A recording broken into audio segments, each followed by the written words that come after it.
भगवते वासुदेवाय।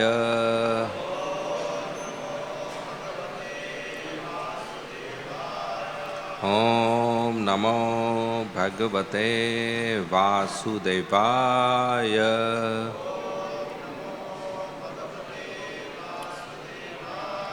ओम नमो भगवते वासुदेवाय।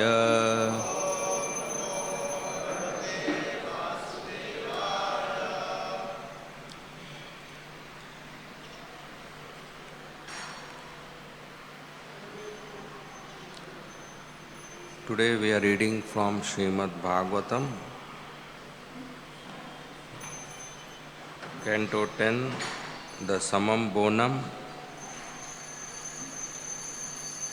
Chapter 87, the Prayers of the Personified Vedas, verse number 17.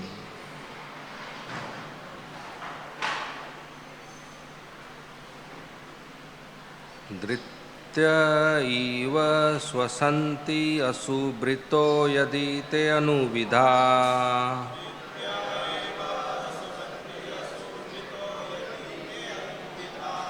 महद् अहम् आदयो अनन्दम् असर्जन् यद् अनुग्रहत।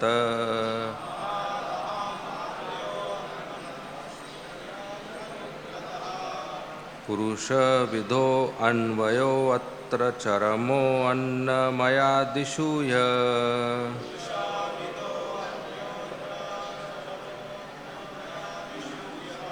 सद् असत परं त्वम् अथ यत् एषौ अवशेषमृतम्।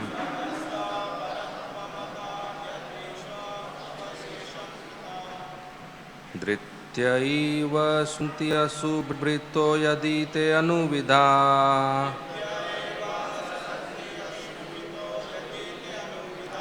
मदमादयो आनन्दम् असर्जन् यद् अनुग्रहत।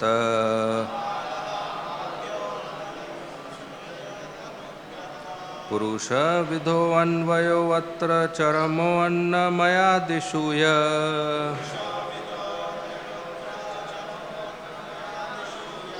सद् असत परं त्वम् अथ यदेषौ अवशेषमृतम्।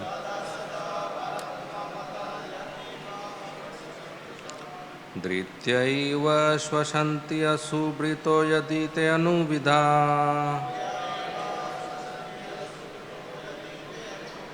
मदमादयो आनन्दम् असर्जन् यद् अनुग्रहत।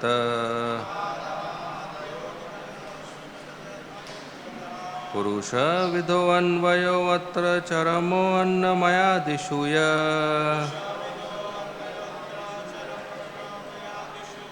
सदसत परं त्वम् अथ यदेष अवशेषमृतम्।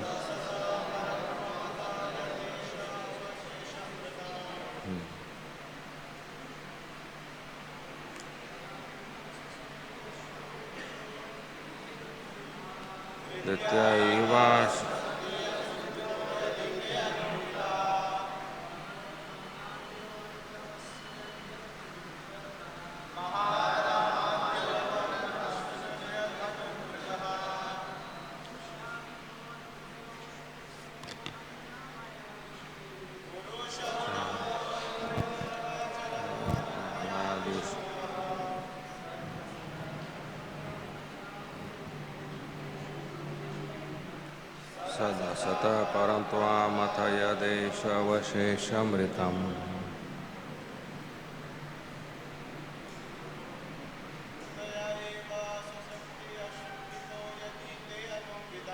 धृतया इव श्वसन्ति असुभृतो यदि ते अनुविधा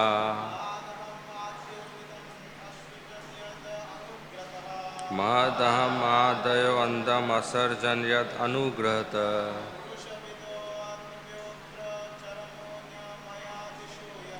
पुरुषविदो अन्वयो अत्र चरमो अन्नमयादिषूय।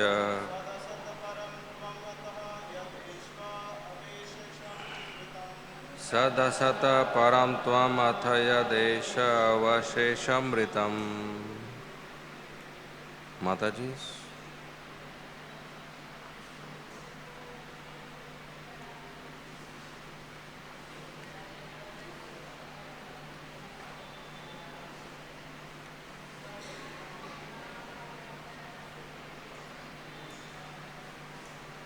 Can't hear. Can't hear.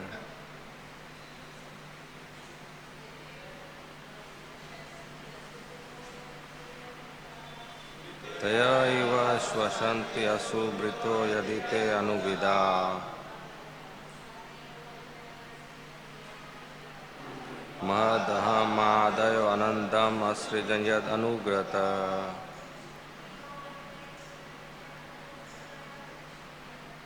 Purusha vido anvayo atra charamo annamaya dishuya.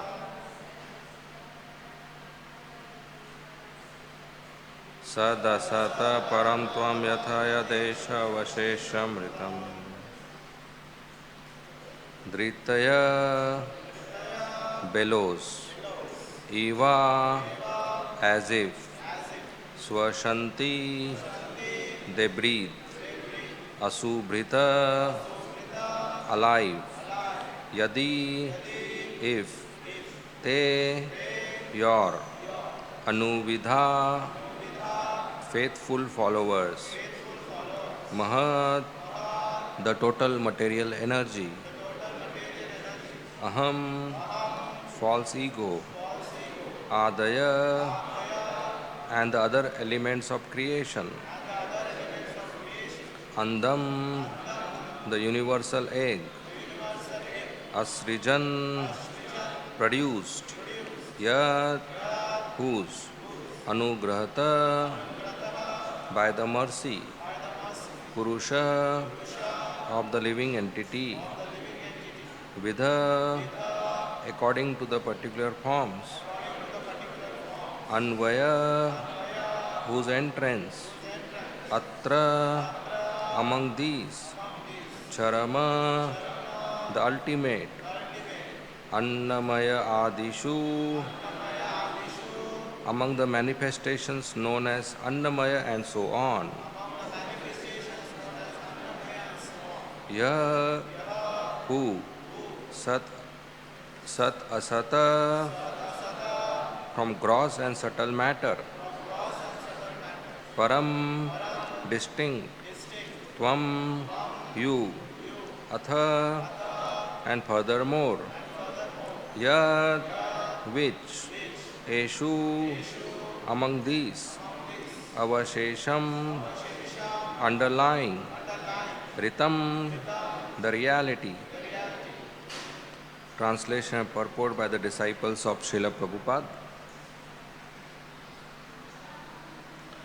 Translation.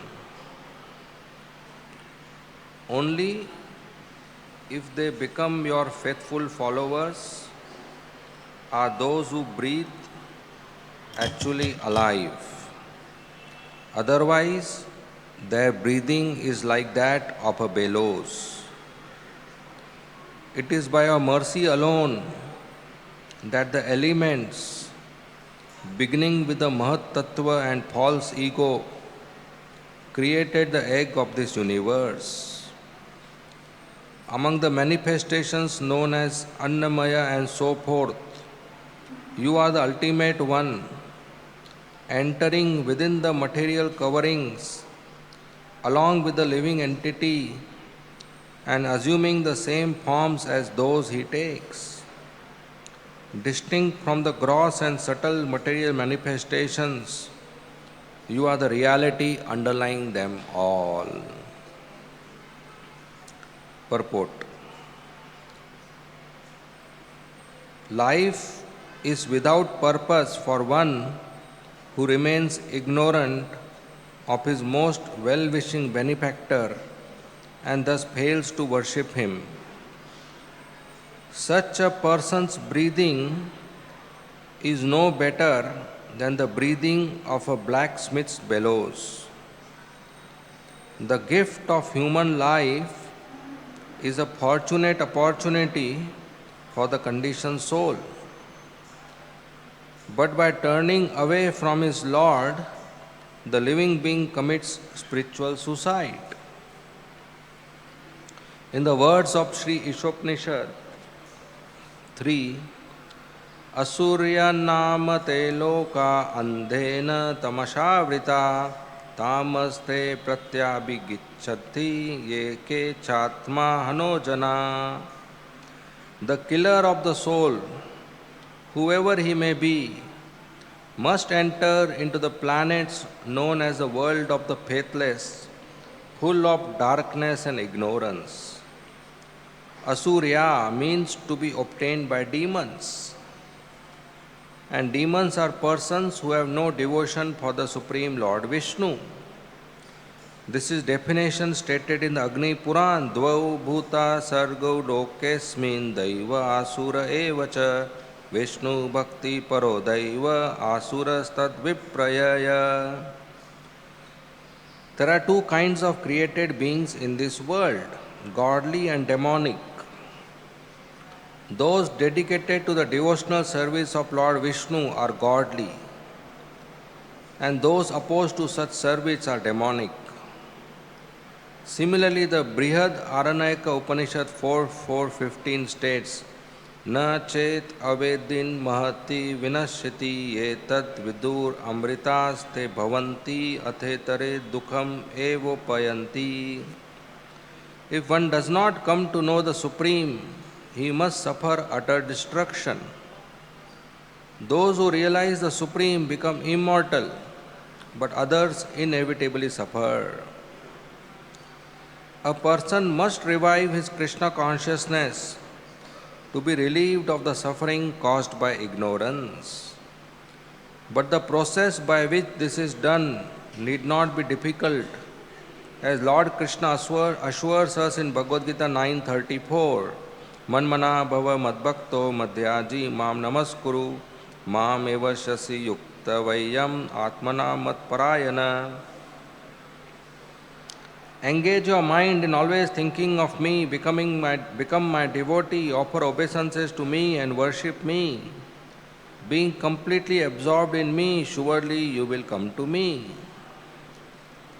Despite disqualification and weaknesses, one need only unwillingly become Anuvida, the Supreme Lord's trusting and trustworthy servant. The Katha Upanishad 2.2.13 proclaims Nityo Nityanam Chetnas Chetnanam Eko Bhunam Yo Vidadhati Kaman Tam Pitha Gamye Anupashyanti Dhiras Tesham Shanti Shashwati Netaresham. Among all the eternal conscious beings, there is one who supplies the needs of everyone else. The wise souls who worship him in his abode attain everlasting peace, others cannot. What is alive and what is dead? The bodies and minds of materialistic non-devotees seem to display the symptoms of life, but this appearance is deceptive. Actually, the conditioned soul has little control over his own bodily existence. Against his will, he has to excrete waste, get sick from time to time, and eventually age and die. And in his mind, he unwillingly suffers anger, hankering, and lamentation. Lord Krishna describes this situation as Yantra Arudhani Mayaya, Bhagavad-gita 18.61, riding helplessly as a passenger in a mechanical vehicle. The soul undoubtedly is alive and irrevocably so, but in his ignorance that inner life is covered and forgotten. In its place, the automation of the external mind and body carries out the dictates of the modes of nature, which force one to act in a way altogether irrelevant to the dormant needs of the soul. Calling out to the forgetful prisoners of illusion, the Shweta Shavatar Upanishad 2.5 urges, Shranvantu Vishve Amritasya Putra Aye Dhamani Divyani Tastu. All you sons of immortality hear, you who once resided in the divine kingdom. So on the one hand, what is normally viewed as living, the material body, is in actuality a dead machine being manipulated by the modes of nature. And on the other hand, what the materialist descendingly views as inert matter meant for exploitation is in its unknown essence connected with a living intelligence vastly more potent than his own. The Vedic civilization recognizes the intelligence behind nature as belonging to demigods who preside over the various elements and ultimately to the Supreme Lord Himself. Matter, after all, cannot act coherently without the impulse and guidance of a living force. As Krishna states in Bhagavad-gita 9:10, Maya adakshena prakriti suyate sacharacharam hetuna nena kaunteya jagat viprivartate. This material nature, which is one of my energies, is working under my direction, O son of Kunti, producing all moving and non-moving beings. Under its rule, this manifestation is created and annihilated again and again. In the beginning of creation, Lord Mahavishnu glanced at the dormant material nature, Prakriti. Thus awakened, the subtle Prakriti began to evolve into more concrete forms.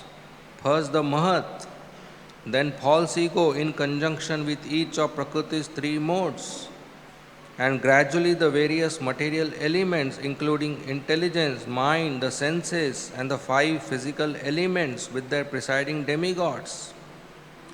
Even after becoming separately manifested, however, the deities responsible for the various elements could not work together to produce the perceptible world until Lord Vishnu, by special mercy, once more intervened.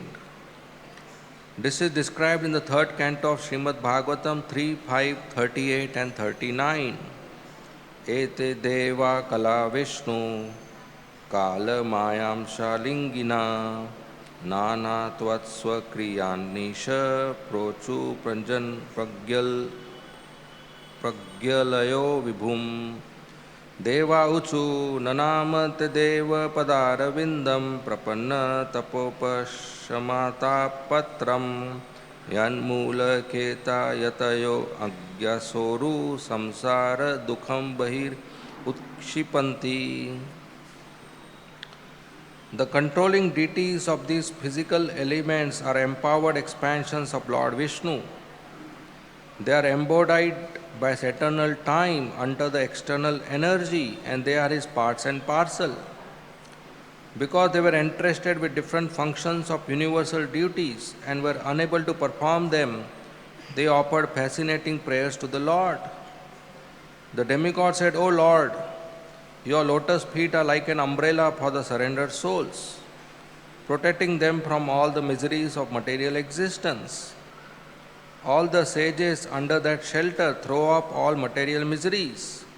We therefore offer our respectful obeisances unto your lotus feet.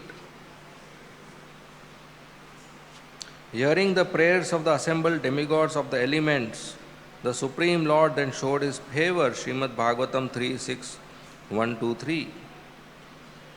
Ittitasham swashaktinam satinam asametyasa prasupta loka tantranam nishamya gatim ishvara kala sangyam tada devim bibrichak chaktim urukrama trayo vimshati tattvanam ganam yugapad avishat so anupravisto bhagavams chesta rupena tam ganam bhinnam samyojayam asha suptam karma prabodhayan.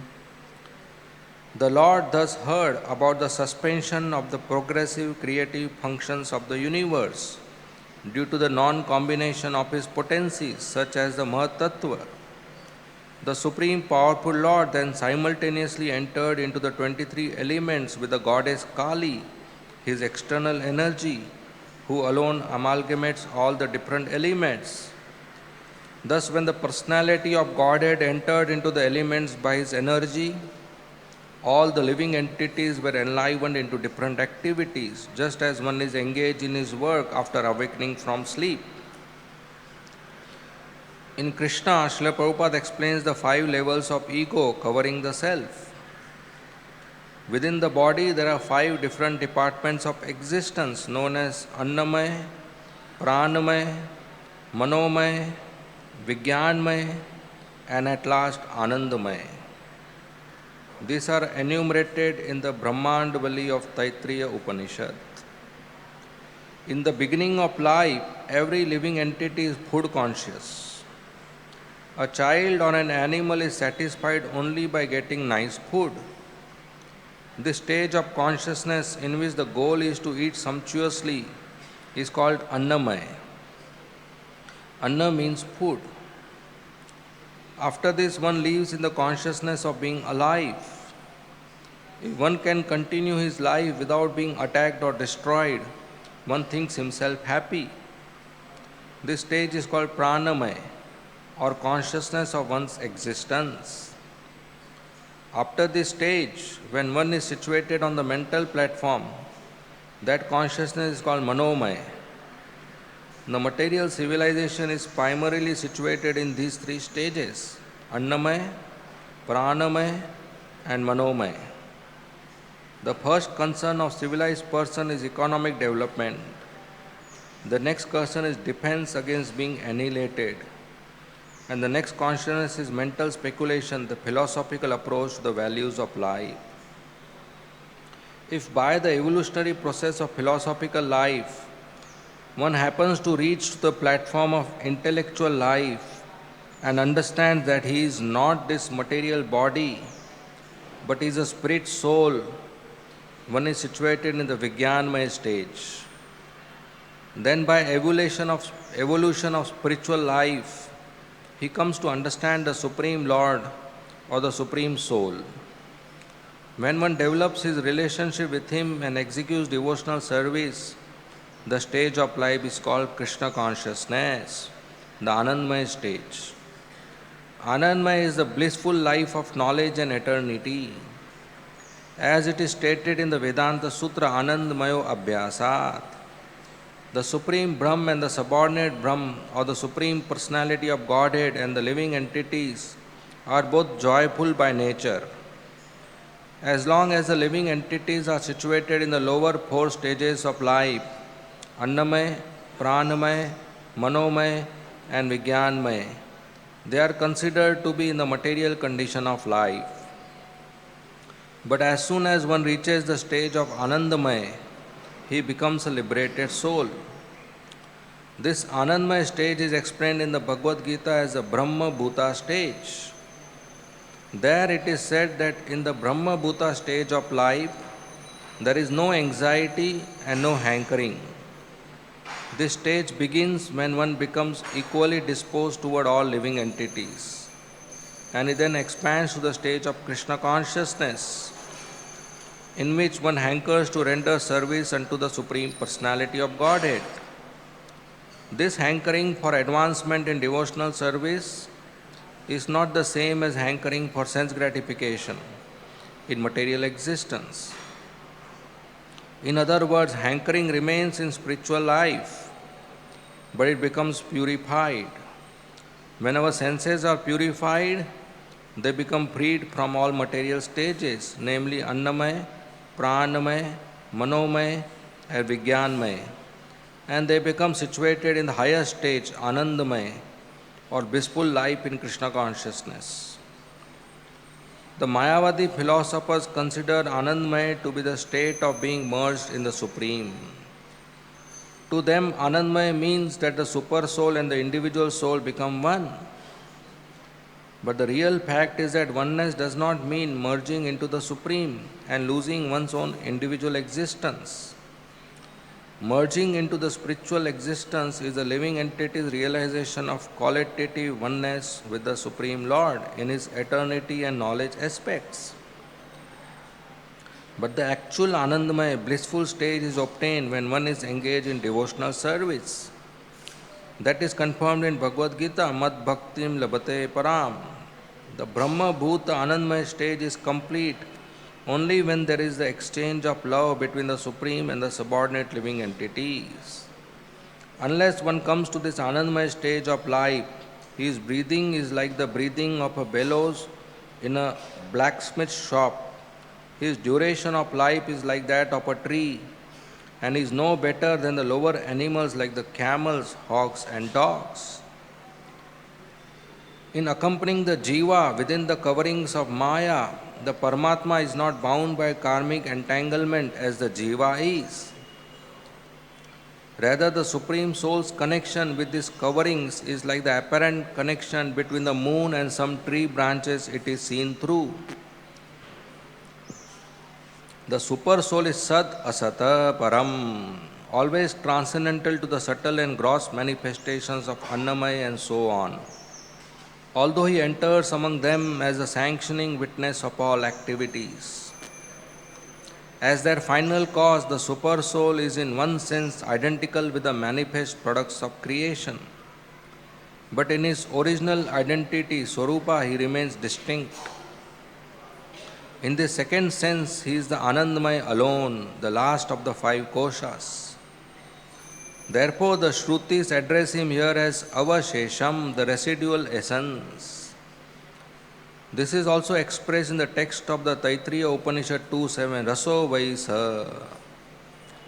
Within his personal essence, the Supreme Lord enjoys rasa, the reciprocation of the mellows of devotional service, and integral to the play of rasas is the participation of realized jivas.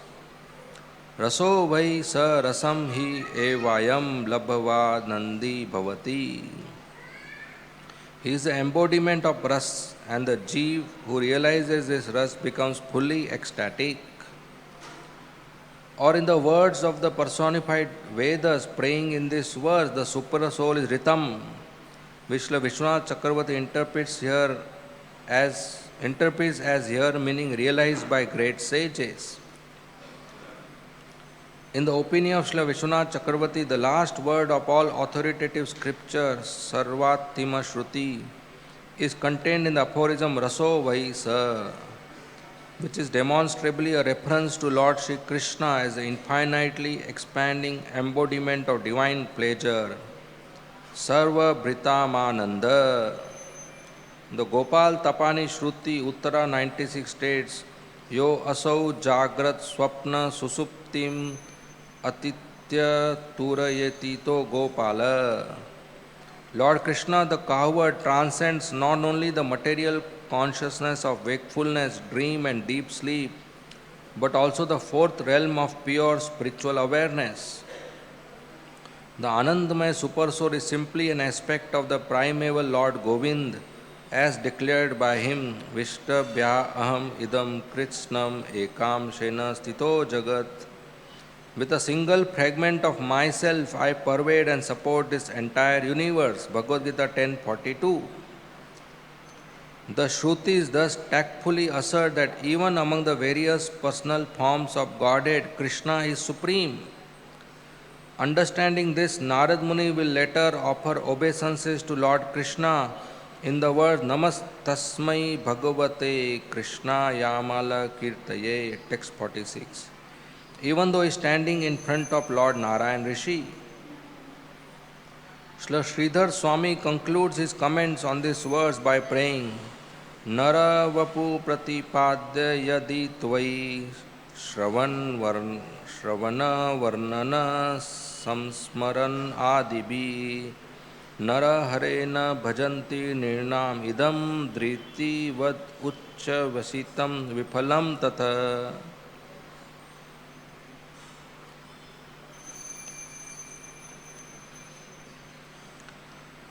O Lord Narahari, persons who have attained this human form live uselessly, merely breathing like bellows. If they fail to worship you by hearing about you, chanting your glories, remembering you, and performing the other devotional practices.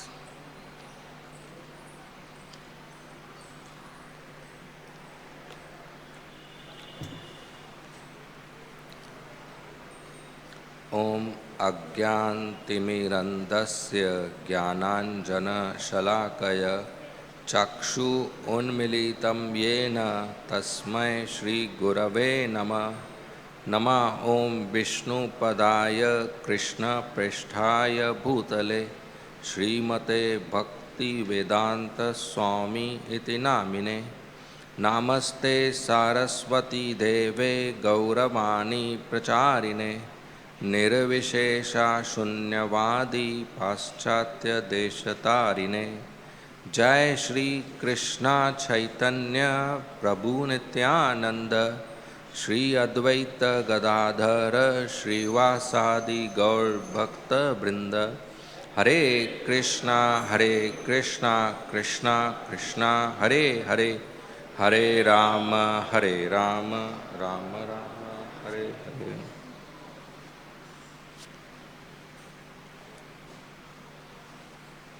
Hare Krishna.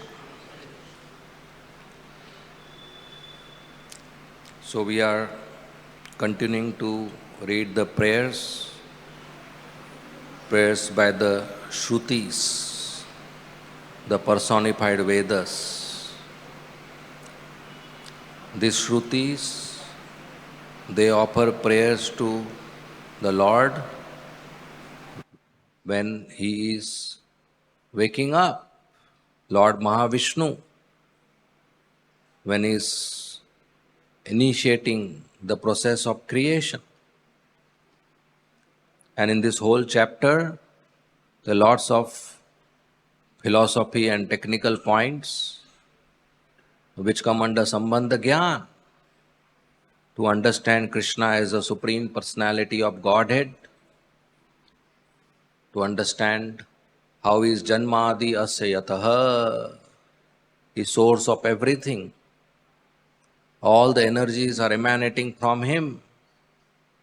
To understand ourselves, as part and parcel of that Supreme.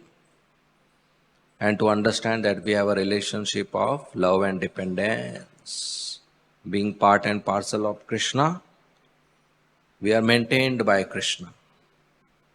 We depend on Krishna. He loves us and we are supposed to love him back. So in this verse, the Shrutis are explaining that if a person is not a devotee, is not having any attraction or any faith on Krishna or even on the existence of Krishna, then he is dead, even though appearing to be alive. So life is life when the purpose is being fulfilled. If the purpose is not being fulfilled, it is not life. Just like a knife. What is a knife? Huh? What is a knife? An object? That's all? An object which can cut. Now, cutting is a function of knife. But we identify a knife with its function.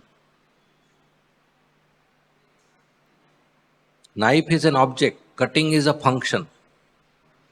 They are different, but we identify them as equal. So suppose I have a knife, an object, which doesn't cut.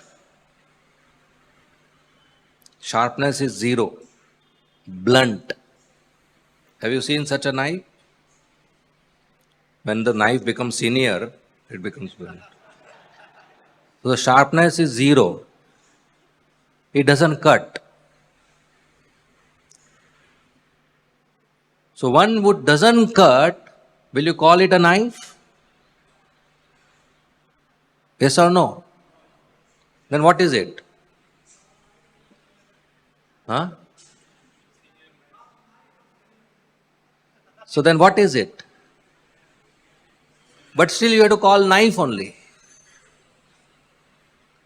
It is not cutting.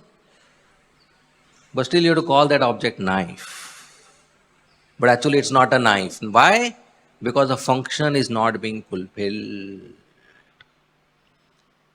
So even though object is different from the function, but many objects we identify because of the function. If somebody has eyes and he can't see, blind. So do we say he has eyes? Because the function is not happening. He has the organ, but the function is not there, the faculty is not there. So we have to say he has eyes, but actually he doesn't have eyes. You are with me? So ears, somebody has ears, but is deaf, can't hear, can't access sound. We'll still call this ears, but actually that person has no ears. In the same way, breathing, we breathe, take in oxygen, take out carbon dioxide. We equate that to life. Breathing means life. But here it is mentioned that if somebody is not doing devotional service and is breathing, he is not called alive. He is mara hua. He is dead. Why? Because the function is not happening. The knife cutting is not happening. It can't cut. It exists as an object, and we do not have a word in our language to call it something else. So we call it knife, but actually it is not knife. So in the same way, if a person exists, breathing, having life symptoms, talking, walking, working, moving, reproducing children, having family, going for a job, earning money, but not having faith on Krishna, not engaged in devotional service, not serving devotees, then he is not alive. He is dead. This is how Srimad Bhagavatam wants us to think. This is how Srimad Bhagavatam wants us to discriminate. That the actual function of the soul is to serve Krishna. It's not just function, it's duty. It's not just duty, it's constitutional position. It's swarupa. Its nature is to serve Krishna. So if the soul is inside the body but not serving Krishna, then that life is of no value. The purpose has to be fulfilled. Today, as soon as a child is born and growing up, he or she is asked, "Bada hoke kya banega?" What will become after growing up? Because they want to know the function. What you are going to do in life. Go to school, go to college, get a degree, get a job, earn money, purchase food, eat. But why? Why you are eating? To live. And why you are living? I don't know. Bhagavatam says you are not living. If you are eating food to live, but you don't know why you are living, you are not living. The human form of life, the purpose is to serve Krishna. We have forgotten our relationship with Krishna, and we need to revive. We need to revive this relationship. In the Puranas, it is explained that it is very, very rare to get a human form of life. It is explained with an example that imagine there is a very vast ocean, cannot fathom, very vast, and there is a fish inside the ocean, swimming with a very high speed. So high speed that today if you find the fish on this corner of the ocean, tomorrow you'll find at the other corner of the vast ocean. So high speed. And there's a wooden ring on the surface of water, traveling as per the waves, random motion, random traveling. There is no connection between the fish and the wooden ring. This fish once a year comes out of the surface of water to breathe oxygen and again dives inside. Next year again comes at a different point, breathes oxygen and again dives inside. You're getting me? So what is the probability that the fish comes and gets inside the wooden ring, which have no connection? You're with me? What is the probability? Almost nil. That is the probability we get human form of life.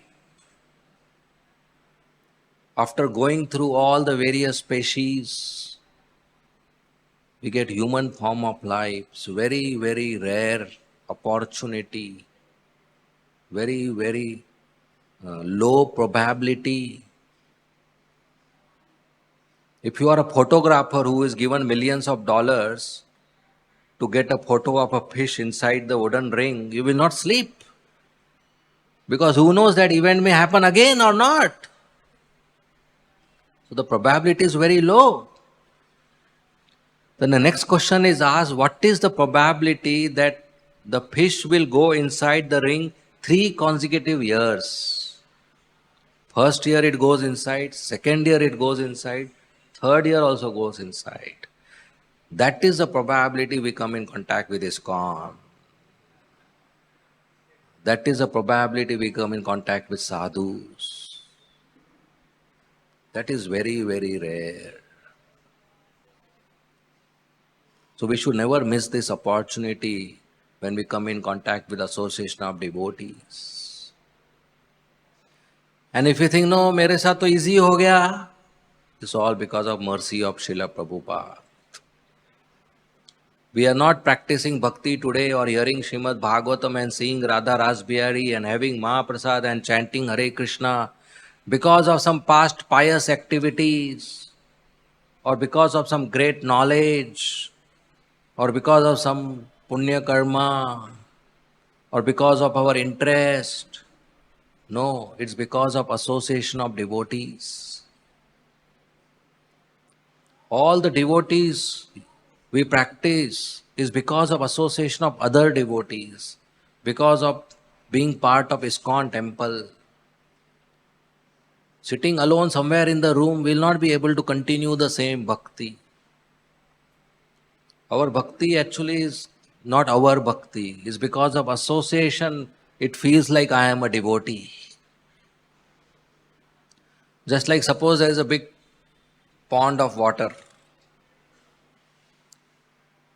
and there's a bucket inside with a hole. But bucket is immersed and has a hole. Does the bucket has water? Yes, the bucket has water. So anybody will think, oh, this bucket has 20-liter water. Very nice. Now you take the bucket out. How much water the bucket has? 0. So the water inside the bucket is because of the water outside the bucket. It's not inherent part of the bucket or belonging to the bucket. Because there is a hole below. You are with me? The water inside the bucket is because of the water outside the bucket. In the same way, we have hole, so many anarthas. Bhakti can't stay in our heart. But when people come to temple, they say, Prabhuji, you are such a nice devotee wearing saffron or white dress. What they are seeing is the bhakti inside the bucket, which actually belongs to the pond, ISKCON. It belongs to the association of devotees. It looks like I have bhakti, but when I come out of this pond, I'll be again empty. I'll not have bhakti. So practice of bhakti is not possible alone. Sankirtan. Srila Prabhupada established this movement with the principle of association. Otherwise, BBT was sufficient. Why ISKCON? Only print books and distribute, sell. But Prabhupada wanted ISKCON so that people read books and come to ISKCON and associate with devotees and learn functional devotional service. So water in our bucket is not our water. It appears. It appears. So our strength is because of association of devotees. So this human form of life is extremely rare. An association of devotees in the human form of life is further rare.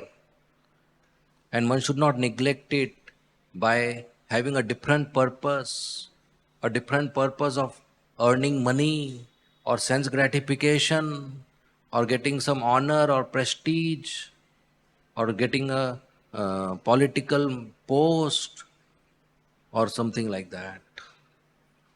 We should focus and be determined that I want to serve Krishna. So the Shrutis are saying that if somebody is not serving Krishna, then he is dead. He is not alive. But then somebody with a common knowledge may say, no, he is alive. I can see him walking, talking, breathing. Doesn't seem dead. Dead is somebody who is in Shamshan Ghat. I can see the difference. The Shrutis goes further and say the very source of this living symptoms, the symptoms of life in the body, is because of Vishnu. And they give a technical example of how the creation happened. When the Purusha avatar, Lord Mahavishnu, desires creation to happen, he glances on Prakriti. And that's where Mahat Tattva come out. Mahat Tattva comes manifest, or not come out. Mahat Tattva manifest. Prakriti is three modes of material nature. And Mahat Tattva manifest. And the glands also produce Mahat Tattva and false ego, Ahankar. And this Ahankar combines with the three modes and produce all other 22 elements.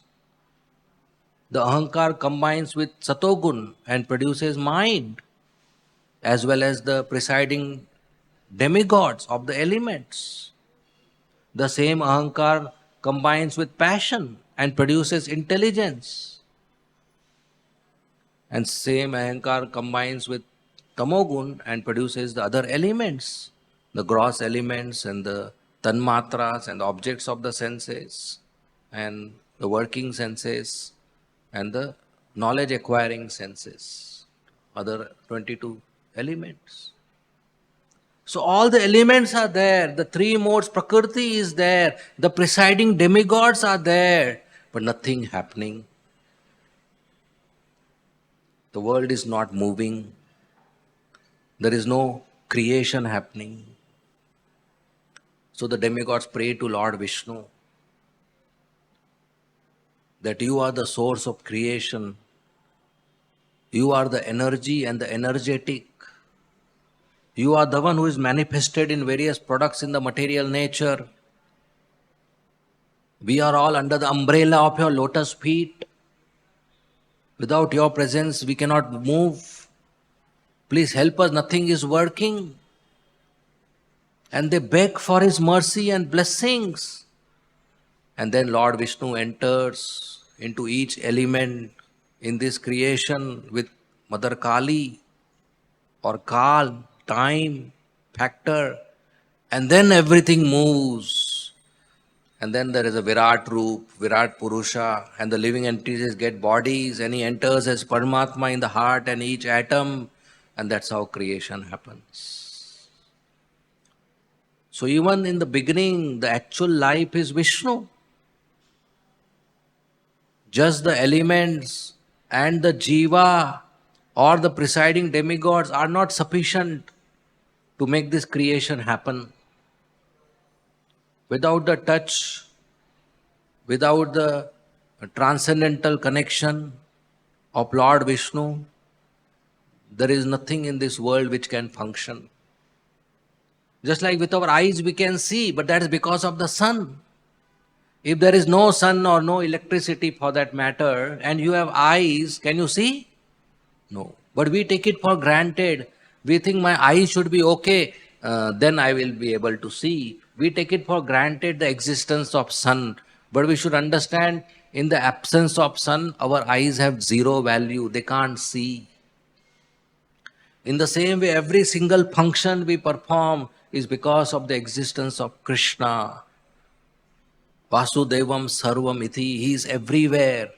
In his absence, the very concept in his absence is illusory, not possible. Hallucination.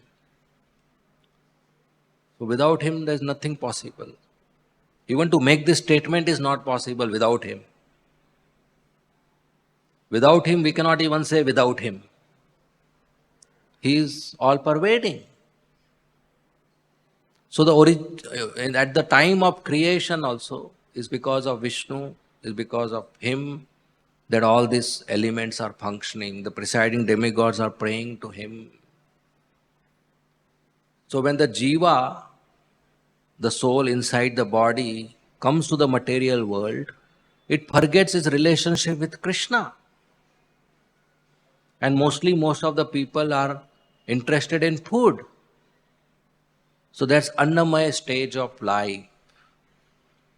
You go out on the street, most of the shops you will see are of food. The percentage of shops, if you see, are maximum of food or eating. Because most of the population is Annamaya stage. The only focus is on eating. Like small kids. Whatever they get in the hand, they put it in the mouth. Whether it's food or a toy or a slipper or plastic or paper, that's Annamaya stage. So most of the population, materialist population, is on Annamaya stage. Then the second stage, Pranamaya stage, where there is desire to preserve life, to be alive, to be protected. So then there are clothes shops or household paraphernalia, comfortable items to preserve life. So second percentage of shops would be which are comfortable to the body. Household paraphernalia. Even house is itself for pranamaya, preserving our existence.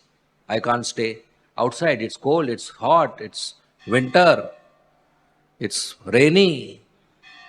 Bugs are biting me, mosquitoes are there, other public is there. So I want a house. Then it should have a fan or a light or a AC or a window and curtains and chair and sofa and bed sheet and pillow. So all pranamaya. Most of the people pranamaya. After annamaya, you will find some people interested in this. Then the third stage, manomaya. Some people will be interested in reading books, knowing philosophy, asking questions like why, some authors, some scientists, some thinkers. Very few. How many bookshops you will see outside as compared to food and household paraphernalia? Very less. Libraries. Not everybody is interested in why. People wake up, don't ask why. Why should I eat food? No, they ask where is food and what is the menu, what is in breakfast, lunch and dinner. Most three important most questions in life every day. So manomaya, mostly on mind level, mental speculators, theories.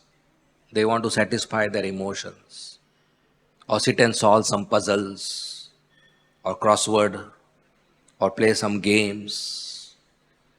That's after you have money, economic development, food and house, you want to play games. If you don't have food, will you play games? No, you will work hard to earn. So most of the population is on these three stages: Annamaya, Pranamaya, Manomaya. Those who elevate themselves to understand I am not this body, I am Brahm, that's Vijnanmaya. Some scriptures come into picture. Some truth, some reality comes into picture. Vijnanmaya. That I am not this body. I am soul. I am Satchidanand. There is a creator. And what is my relationship with the creator? And then by the association of devotees, somebody thinks that yes, Krishna is the Supreme Personality of Godhead. I am servant of Krishna. I should engage in his service. And he gets joy. That's Anandamaya platform. That's what Srila Prabhupada came down to give us. ISKCON is made for pure devotional service, not for Annamaya, that somehow I get into temple and eat 3 times meal. Not for Pranamaya, somehow I get some nice room in Juhu. Not for Manomaya, somehow I do some time pass. The day should pass somehow.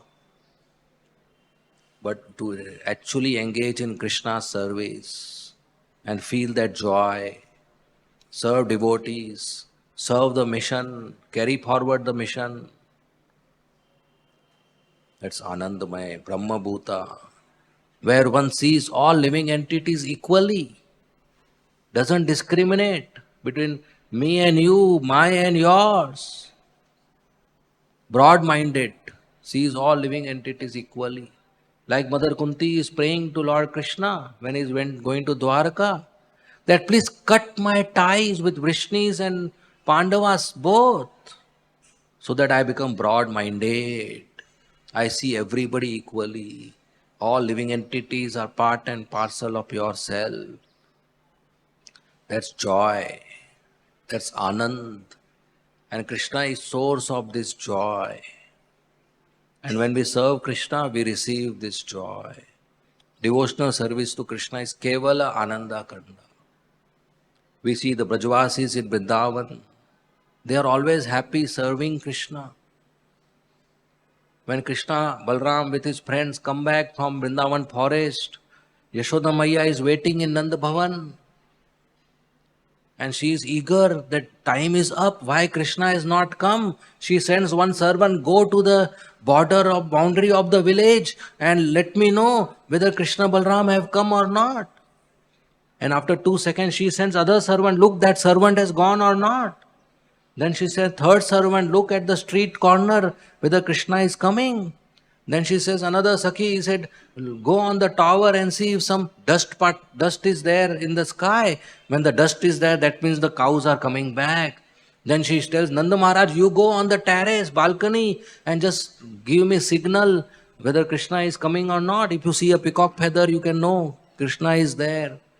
She is into so much anxiety waiting for Krishna to come. She cannot stand. She is pacing at the courtyard of her house, left, right, left, right. And when they heard the jingles of the cows, and when they heard the flute music, and when they see the dust, and finally when they see the peacock feather, they know Shyam Sundar has come. And Yashoda Maya is so happy. And Krishna comes at the gate, she sees Krishna, tears start coming from her eyes, and her milk starts pouring from her chest. And crying, she picks up Krishna and she does full abhishek of Krishna every day with milk and tears. And Krishna smiles and says, Maya, I am back now in your lap. Why are you crying now? That is the loving exchange the Brajvasis have. And we are missing this sitting in Bombay. And Srila Prabhupada has come to give us this Krishna Prem. Sri Chaitanya Mahaprabhu came down to give us this opportunity to go back to Krishna by chanting the holy name of Krishna, Hare Krishna, Hare Krishna, Krishna Krishna, Hare Hare, Hare Ram, Ram Ram, Hare Hare. So we should not miss this opportunity. The Shrutis are declaring that Lord Krishna is the absolute truth, Param Satyam Dhimahi, the underlying reality of everything. Krishna told Brahma, without me there is nothing. Independent of me there is only illusion. So Krishna should be the center of our life. Everything for Krishna. Our walking for Krishna, our eating for Krishna, our sleeping for Krishna, our shopping for Krishna, our breathing for Krishna. So that's how we should make Krishna as the goal of our life. Okay, time is up. We will end here. Thank you very much. Srimad Bhagavatam ki jai. Srila Prabhupada ki jai. Hare Krishna. If there are any comments or questions, you may please ask.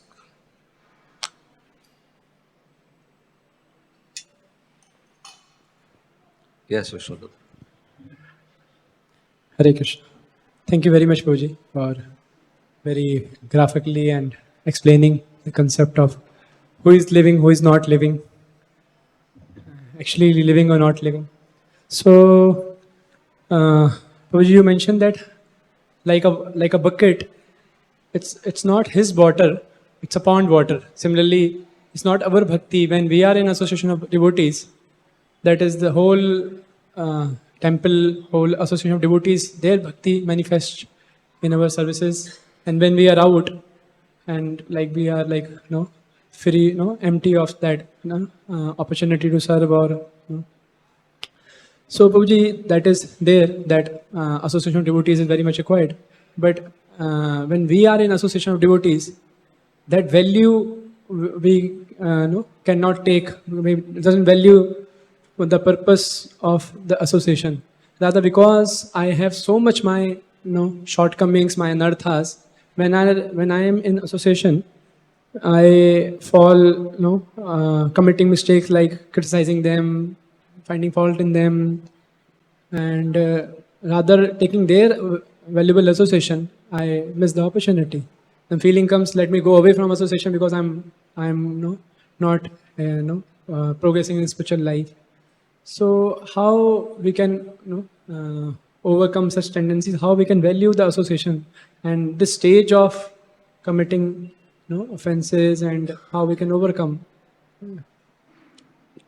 Well, fault finding or criticism comes out of envy.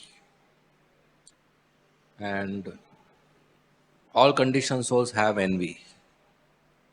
Lust, anger, greed, pride, envy, illusion. And by chanting and hearing, we are cleaning it. Meanwhile, we continue association of devotees knowing that is the only cure. And if we offend some devotees, we cannot avoid offending devotees, and we are offending, we should make sure beg forgiveness. So we close the file.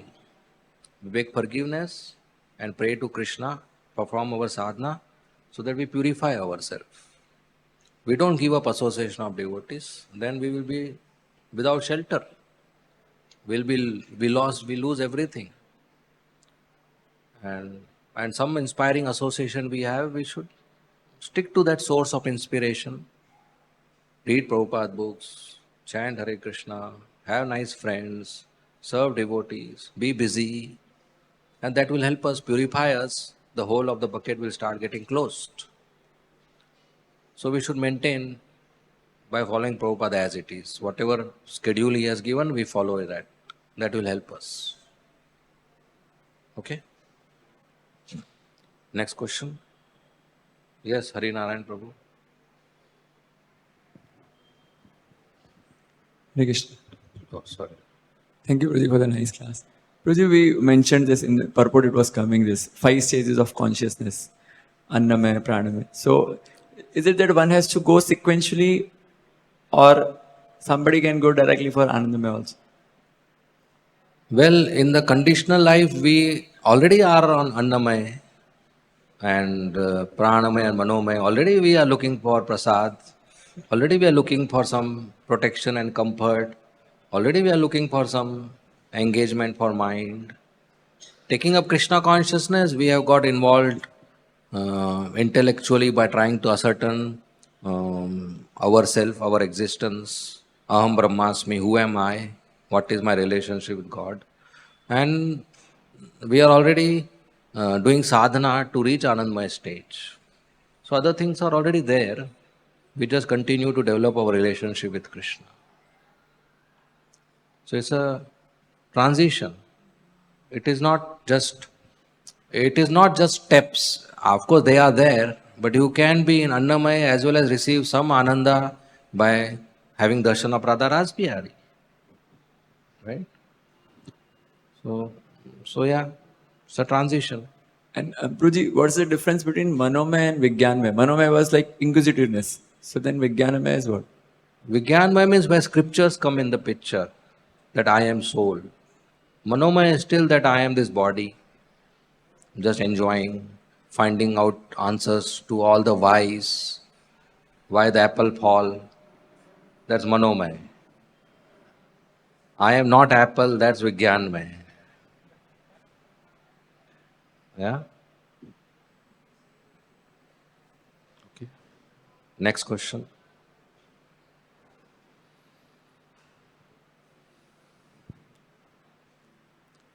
We end here. Thank you very much. Srila Prabhupada ki jai. Hare Krishna.